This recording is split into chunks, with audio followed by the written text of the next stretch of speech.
Bonsoir à tous et bienvenue sur D8. Je suis ravie de vous retrouver pour une nouvelle lecture, vous et moi et vous. J'espère que vous êtes bien installés comme moi. Je me suis permise de me mettre en tailleur. J'espère que ça ne choquera personne, parce que j'en connais quelques-uns qui me disent « Ah non, pas les pieds sur le canapé ». Je vous rassure, mes chaussures sont très propres et à la hauteur de la qualité du texte de ce soir, puisque nous reprenons une lecture philosophique mais poétique de Paul Valéry. J'espère que vous connaissez cet auteur. En tout cas, je suis là pour vous faire un petit résumé. Alors, séance de rattrapage sur Paul Valéry, qui est un écrivain, poète et philosophe français, né à Sète, dans le sud de la France, tout près de Montpellier, en 1871. Et il est mort à Paris quelques semaines après la fin de la Seconde Guerre mondiale, en juillet 1945. C'est un petit peu un touche-à-tout, si je puis dire, Paul Valéry, puisque dès son plus jeune âge, à savoir lycéen, il déménage pour aller à Montpellier. C'est là que très vite, à seulement 18 ans, il commence des études de droit, c'est une chose, mais surtout, il publie ses premiers vers pour une revue à l'époque, la revue maritime de Marseille, et il s'inscrit dans la mouvance symboliste. Un petit peu plus tard, après la Première Guerre mondiale, là, il est vraiment très reconnu. Il devient ce qu'on appelle un poète officiel. Il est immensément célèbre, traduit et comblé d'honneurs. Et en pleine Seconde Guerre mondiale, il décide de dédicacer un de ses livres à cette jeune femme qui est un petit peu notre Anne Frank française, Hélène Baird, qui elle aussi a écrit un journal pour raconter ses déboires. Et puis, 3 ans plus tard, il décède, c'est donc quelques jours seulement après la fin de la Seconde Guerre mondiale. Il décède le 20 juillet 1945, alors qu'il est élu membre du Front national de la Résistance. Il aura donc des funérailles nationales à la demande de Charles de Gaulle et sera inhumé dans sa ville natale, à Sète. Alors, ce soir, nous poursuivons donc Eupalinos ou l'architecte. C'est un dialogue philosophique, vous allez le voir, entre Socrate et Phèdre, qui a été publié 3 ans avant que Paul Valéry soit nommé à l'Académie française. N'hésitez pas à réagir pendant ma lecture. #VBN, vous connaissez le principe. Imagine quel édifice. Et nous, quelle jouissance. Et toi, lui dis-je, tu le conçois ? Oui et non. Oui comme un rêve, non comme une science. Tires-tu quelques secours de ces pensées? Oui comme aiguillon, oui comme jugement, oui comme peine. Mais je ne suis pas en possession d'enchaîner comme il le faudrait une analyse à une extase. Je m'approche parfois de ce pouvoir si précieux. Une fois, je fus infiniment près de le saisir, mais seulement comme on possède, pendant le sommeil, un objet aimé. Je ne puis te parler que des approches d'une si grande chose. Quand elle s'annonce, cher Phèdre, je diffère déjà de moi-même, autant qu'une corde tendue diffère d'elle-même qui était lâche et sinueuse. Je suis tout autre que je ne suis. Tout est clair et semble facile. Alors mes combinaisons se poursuivent et se conservent dans ma lumière. Je sens mon besoin de beauté, égal à mes ressources inconnues. Engendrer à soi seul des figures qui le contentent. Je désire de tout mon être les puissances à court. Tu sais bien que les puissances de l'âme procèdent étrangement de la nuit. Elles s'avancent par illusion jusqu'au réel. Je les appelle, je les adjure par mon silence. Les voici, toutes chargées de clarté et d'erreur. Le vrai, le faux brillent également dans leurs yeux sur leur diadème. Elles m'écrasent de leurs dons. Elles m'assiègent de leurs ailes. Phèdre, c'est ici le péril. C'est la plus difficile chose du monde. Au moment le plus important et déchirement capital, ces faveurs surabondantes et mystérieuses, loin de les accueillir telles quelles, uniquement déduites du grand désir, naïvement formées de l'extrême attente de mon âme, il faut que je les arrête, ô Phèdre, et qu'elles attendent mon signal. Et les ayant obtenues par une sorte d'interruption de ma vie, adorable suspens de l'ordinaire durée, je veux encore que je divise l'indivisible, et que je tempère et que j'interrompe la naissance même des idées. Ô malheureux, lui dis-je, que veux-tu faire pendant un éclair? Être libre. Il y a bien des choses, reprit-il. Il y a Toute chose dans cet instant et tout ce dont s'occupent les philosophes se passe entre le regard qui tombe un objet et la connaissance qui en résulte, pour en finir toujours prématurément. Je ne te comprends pas. Tu t'efforces donc de retarder ces idées. Il le faut. Je les empêche de me satisfaire. Je diffère le pur bonheur. Pourquoi ? D'où tires-tu cette force cruelle ? C'est qu'il m'importe sur toute autre chose d'obtenir de ce qui va être, qu'il satisfasse avec toute la vigueur de sa nouveauté, aux exigences raisonnables de ce qui a été. Comment ne pas être obscur ? Écoute, j'ai vu un jour telle touffe de roses et j'en ai fait une cire. Cette cire achevée, je l'ai mise dans le sable. Le temps rapide réduit les roses à rien et le feu rend promptement la cire à sa nature informe. Mais la cire ayant fui de son moule, fomentée et perdue, la liqueur éblouissante du bronze vient épouser dans le sable durci la creuse identité du moindre pétale. J'entends, Eupalinos. Cette énigme m'est transparente, le mythe est facile à traduire. Ces roses qui furent fraîches et qui périssent sous tes yeux ne sont-elles pas toutes choses et la vie mouvante elle-même ? Cette cire que tu as modelée, y imposant tes doigts habiles, l'œil butinant sur les corolles et revenant chargé de fleurs vers ton ouvrage, n'est-ce pas là une figure de ton labeur quotidien, riche du commerce de tes actes avec tes observations nouvelles ?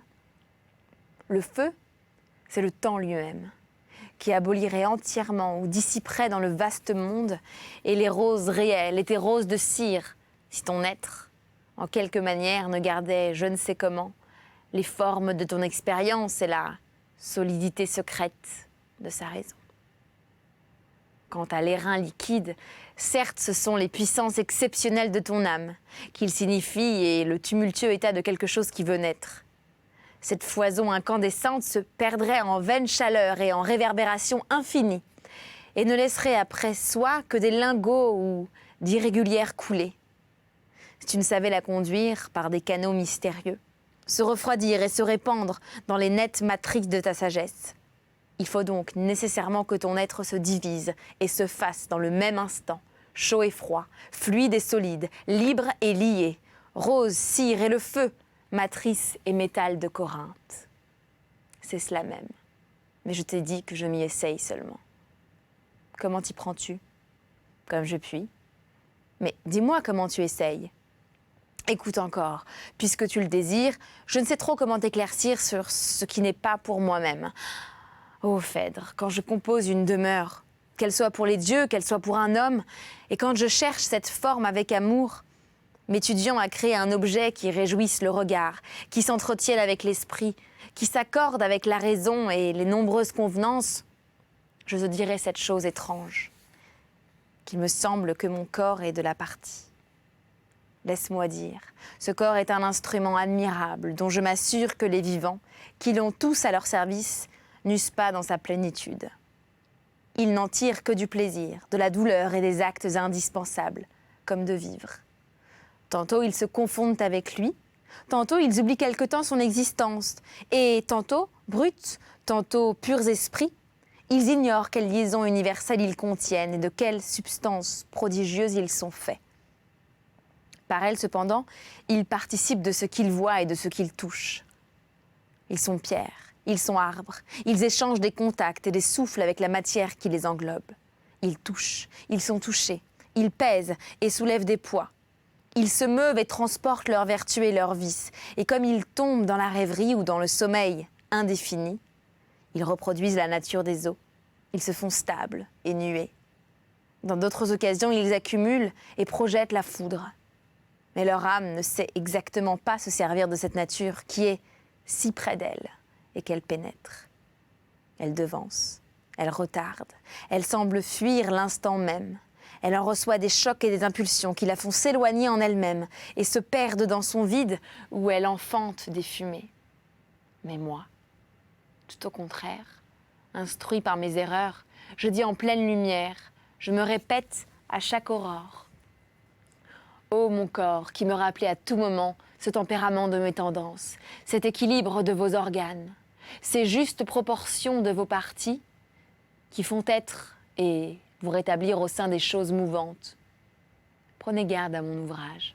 Enseignez-moi sourdement les exigences de la nature et me communiquez ce grand art dont vous êtes doué, comme vous en êtes fait, de survivre aux saisons et de vous reprendre des hasards.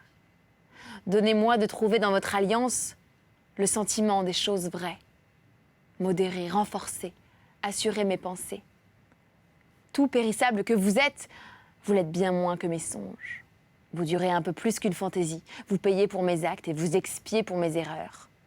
Instrument vivant de la vie, vous êtes à chacun de nous l'unique objet qui se compare à l'univers. La sphère tout entière vous a toujours pour centre, ô chose réciproque de l'attention, de tout le ciel étoilé. Vous êtes bien la mesure du monde, dont mon âme ne me présente que le dehors. Elle le connaît sans profondeur et si vainement qu'elle se prend quelquefois à le ranger au rang de ses rêves. Elle doute du soleil. Infatuée de ses fabrications éphémères, elle se croit capable d'une infinité de réalités différentes. Elle imagine qu'il existe d'autres mondes, mais vous la rappelez à vous-même comme l'ancre assoit le navire. Mon intelligence mieux inspirée ne cessera, cher corps, de vous appeler à soi désormais. Ni vous, je l'espère, de la fournir de vos présences, de vos instances, de vos attaches locales. Car nous trouvâmes enfin, vous et moi, le moyen de nous joindre et le nœud indissoluble de nos différences. C'est une œuvre qui soit fille de nous. Nous agissions chacun de notre côté. Vous viviez, je rêvais. Mes vastes rêveries aboutissaient à une impuissance illimitée. Mais cette œuvre que maintenant je veux faire et qui ne se fait pas d'elle-même, puisse-t-elle nous contraindre de nous répondre et surgir uniquement de notre entente. Mais ce corps et cet esprit, mais cette présence invinciblement actuelle, et cette absence créatrice qui se dispute l'être et qu'il faut enfin composer. Mais ce fini et cet infini que nous apportons, chacun selon sa nature. Il faut à présent qu'ils s'unissent dans une construction bien ordonnée. Et si grâce aux dieux ils travaillent de concert, s'ils échangent entre eux de la convenance et de la grâce, de la beauté et de la durée, des mouvements contre des lignes et des nombres contre des pensées, c'est donc qu'ils auront découvert leur véritable relation, leur acte, qu'ils se concertent, qu'ils se comprennent au moyen de la matière de mon art. Les pierres et les forces, les profils et les masses, les lumières et les ombres, les groupements artificieux, les illusions de la perspective et les réalités de la pesanteur. Ce sont les objets de leur commerce, dont le lucre soit enfin cette incorruptible richesse que je nomme perfection. Socrate. Quelle prière sans exemple! Et ensuite, Phèdre. Il se tut. Socrate.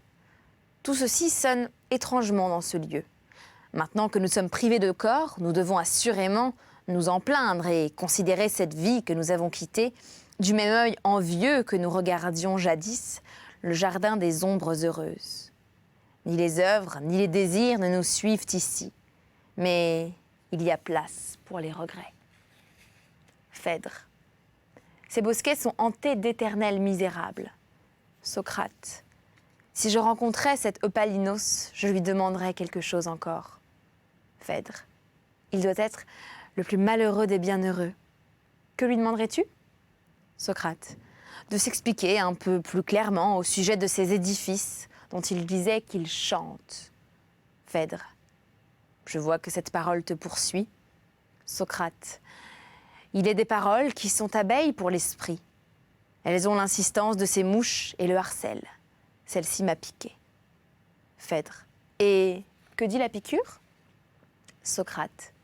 Elle ne cesse de m'exciter à divaguer sur les arts. Je les rapproche, je les distingue. Je veux entendre le chant des colonnes et me figurer dans le ciel pour le monument d'une mélodie. Cette imagination me conduit très facilement à mettre d'un côté la musique et l'architecture et de l'autre les autres arts.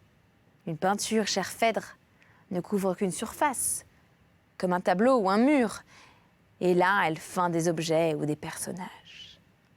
La statuaire, mêmement, n'orne jamais qu'une portion de notre vue, mais un temple forme pour nous une sorte de grandeur complète dans laquelle nous vivons.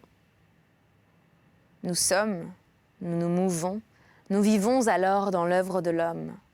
Il naît de partie de cette triple étendue qui ne fut étudiée et réfléchie.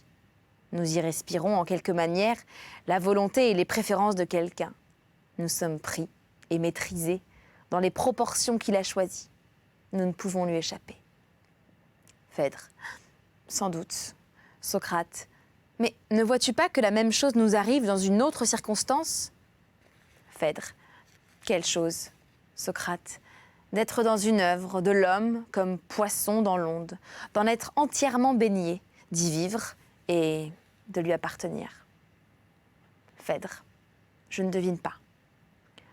Socrate, et quoi? Tu n'as donc jamais éprouvé ceci?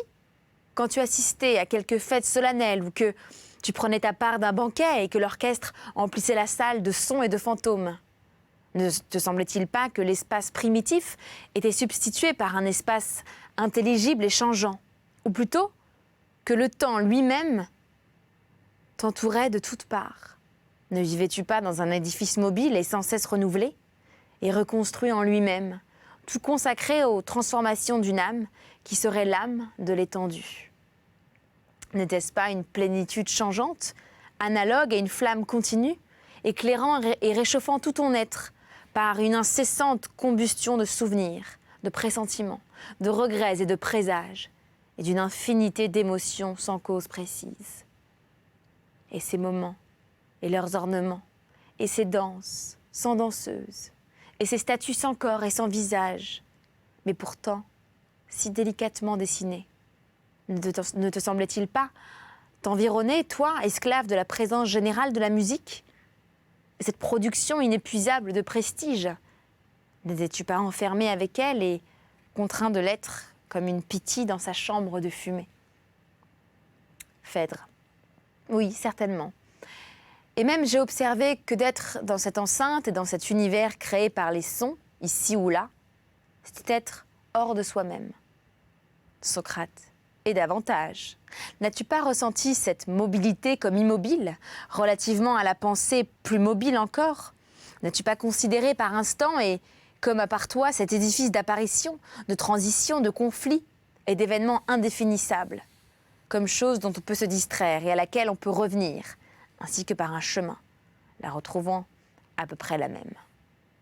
Phèdre, je confesse qu'il m'est arrivé de me détacher sans le savoir de la musique et en quelque sorte de la laisser où elle était. Je m'en distrais à partir d'elle-même qui m'y invite, puis je rentre dans mon sein. Socrate, toute cette mobilité forme donc comme un solide. Elle semble exister en soi comme un temple bâti autour de ton âme. Tu peux en sortir et t'en éloigner. Tu peux y rentrer par une autre porte. Phèdre, c'est exact. Et même, on n'y rentre jamais par la même porte. Socrate, il y a donc deux arts qui enferment l'homme dans l'homme, ou plutôt qui enferment l'être dans son ouvrage, et l'âme dans ses actes et dans les productions de ses actes, comme notre corps d'autrefois, était tout enfermé dans les créations de son œil et environné de vues.